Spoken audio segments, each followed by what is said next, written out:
Good Tuesday morning, everyone. This is September 8th. Welcome into Morning Invest, the only morning business show for real people, not the Wall Street one percenters. You're not going to see this stuff on CNBC or anywhere else. So this morning on the show, we're going to deep dive the stimulus. We're going to talk about where things stand on that front. We heard from the White House with two kind of conflicting messages. And guess what? Congress is back this week. Finally, back from their 60-day vacation. So will there be any movement on a stimulus front? We did get some good news overnight on a government shutdown. It appears that both sides have come together and plan to pass some continuing resolutions on that. So that's some good news. We've got a lot to get to on the show today. We're going to talk about a K-shaped recovery. You know, we're using all these. Is it a V shape? Is it a Nike swoosh? What is it? Well, it could be. I really believe it already is shaping up to be a K-shaped recovery. That means the haves are doing well, but the have-nots are not doing well. And typical fashion, right? So we're going to show you what all of this means and the different sectors that are hurting today on the show. We're going to deep dive that. Plus, we're going to talk about, I promised you this, a Green New Deal. We're going to look at creating green energy jobs in the United States and how we could bring 30 million people back to work and create an infrastructure for the future in this country. Now, we just got to get politicians on board with it, but a number of them already are. In fact, you know, Ed Markey, running for election, managed to win his election against Kennedy in Massachusetts because he supported this platform. So it requires all of us who are watching right now, we'll have a link in the description, to make your voices heard. We'll have a link where you can participate, where you can sign a petition and let everyone know that this is what you want for this country.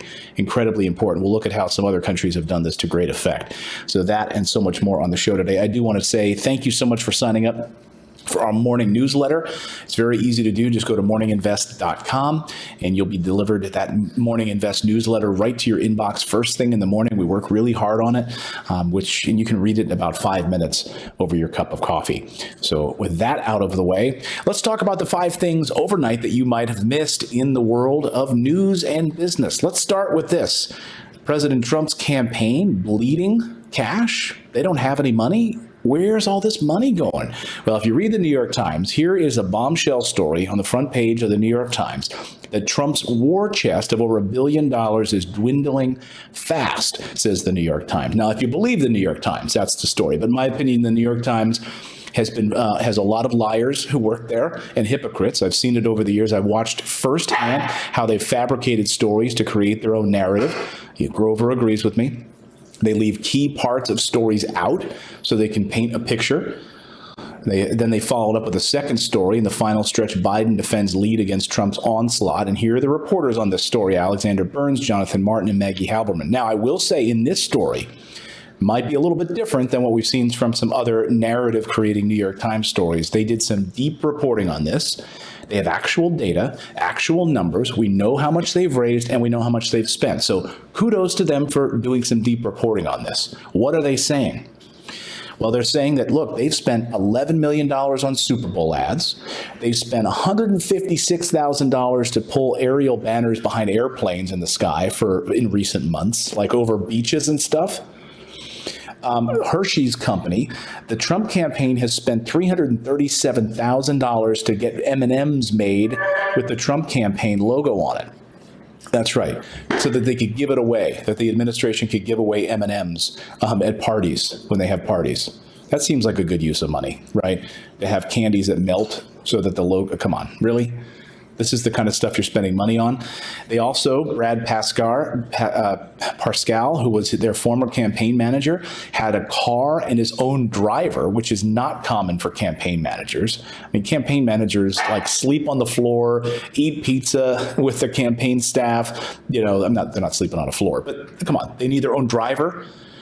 So what's going on here? Here's a quote inside the article, which says, a consistent challenge for Mr. Trump has been his unwillingness or inability to drive a focused political message rather than becoming engulfed in less favorable debates, like his ongoing tirade against a reporter that he belittled American service members. His campaign also appears to be facing a significant financial crunch and has largely ceased advertising on television as Mr. Biden begins to spend heavily from his war chest after raising $365 million in August. So the question is this morning, is that true? The answer is Yes, in some ways. Now, now, of course, the New York Times says it appears. That's where you need to watch out for the spin in the mainstream media. It appears that they're facing a significant financial challenge.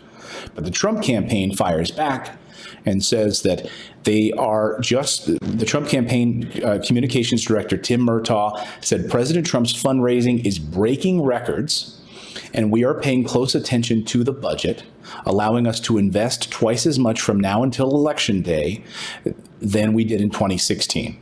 All right, so what do I always say? I say, watch what they do, not what they say. So watch what they do. Now, if you start to see, anybody watching right now, I want you to let me know in the comments, if you start to see a huge amount of spending, after Labor Day is when this starts to happen. So today, you might start seeing, if you live in Pennsylvania or Michigan or other battleground states, Florida, Arizona, Wisconsin, Minnesota, if you start seeing a ton of campaign ads from President Trump, a huge spike in spending, then we'll know, okay, what did they do? Not what they said. And they actually did it. So this is what we'll see here if we see this from the Trump campaign, is them spending a lot more money. So is this actually true? And we could actually see this, or is this just New York Times spin? This could actually happen. His campaign also, Grover, please, man.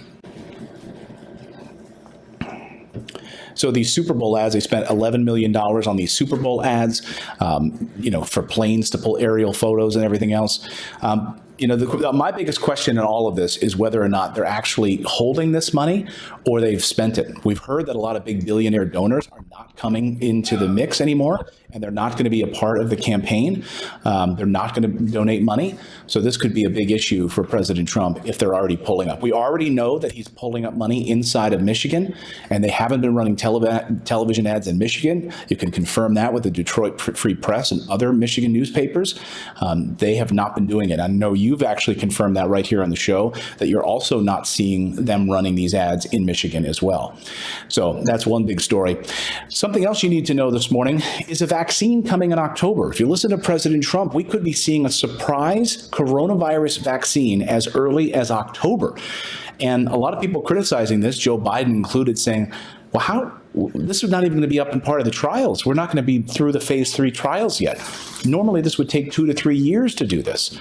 And so you're going to have a coronavirus vaccine in less than a few months. Here's President Trump saying, don't believe the hype from Joe Biden. We've done an amazing job, and we could have a big October surprise for you. Listen. We've done an incredible job, and in speed like nobody's ever seen before. This could have taken 2 or 3 years, and instead it's going to be done in, because now they see we've done an incredible job. And in speed like nobody's ever seen before. This could have taken 2 or 3 years, and instead it's going to be done in a very short period of time. Could even have it during the month of October. So contrary to all of the lies, the vaccine, that they're politicalized. They'll say anything, and it's so dangerous. Yeah, they'll say anything, and it's so dangerous. Did he just say that with a straight face?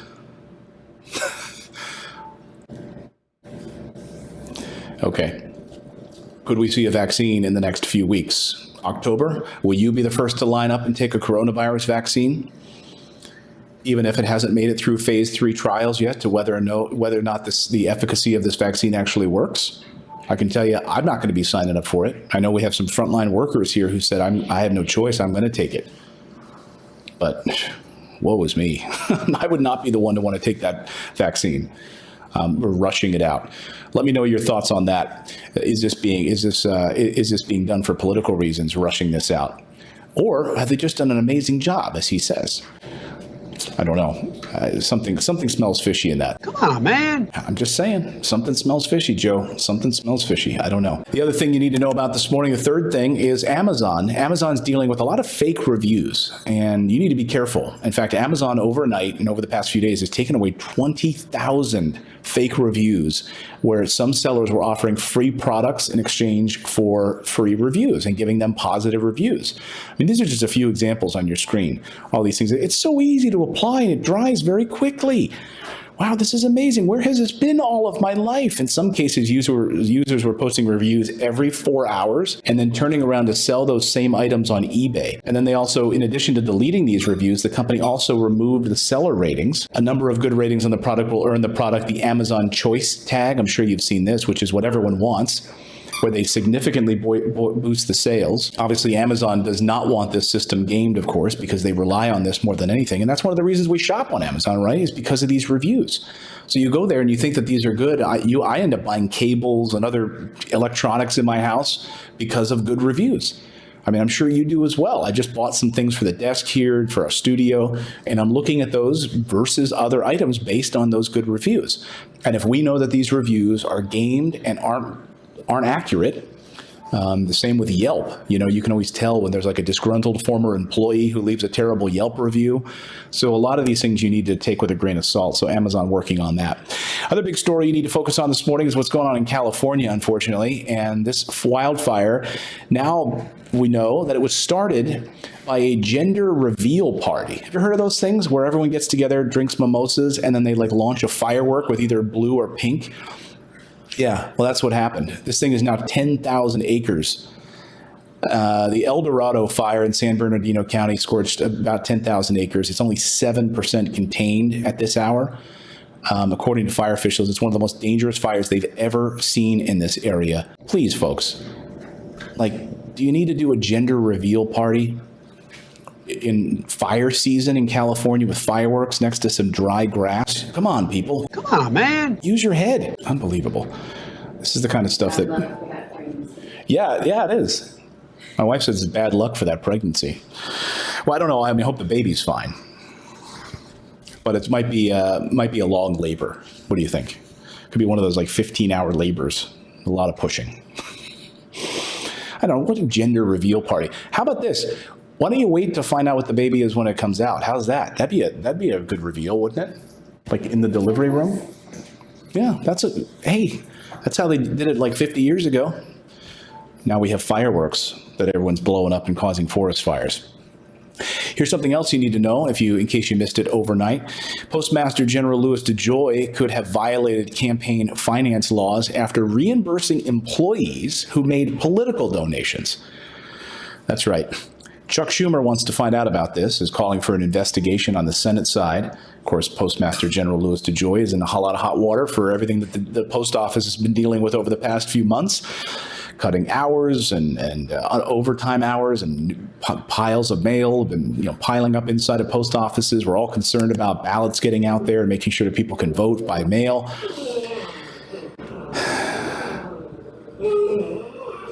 Really, Grover? You're quiet all morning. Now he's just fired up about Louis DeJoy. Want to hang out you want to watch this? Let's listen to former federal prosecutor Paul Butler, who had this to say about Louis DeJoy and what he's done could be illegal. Let's listen to Paul Butler. So, Katie, we're thinking about $1 million in possible illegal campaign contributions to Republicans. So if the boss orders you to make a donation to his favorite political candidate, that's a crime. If he then reimburses you for those donations, that's a different crime. So if DeJoy did use these straw donors, that's a violation of both federal campaign financing laws and also North Carolina laws, because his company, New Logistics, was headquartered in North Carolina. So corporate executives have gone to prison for conduct like this, and corporations have been fined millions of dollars. The other crime that will be investigated is if DeJoy was reimbursing his employees for their political contributions by giving them bonuses. That's the same in the eyes of the law as the corporation itself making a contribution. So, and the list goes on. He goes on to say that, yes, in fact, he might be able to avoid federal prosecution because of the statute of limitations has run out on the federal side. That's where the states would have to come in and go after him on that particular issue, which are still available. So again, the Senate looking to an investigation on Louis DeJoy and whether or not he violated campaign finance laws on that front. Grover, you can hop down now. Thank you so much. So those are the 5 things that you missed overnight. Please, my boy. Come on, man. Driving me crazy. crazy right now. I can't even concentrate. This is a show for people that want to learn and think that both parties are pretty much corrupt. Both the system that we're currently sitting in is failing us.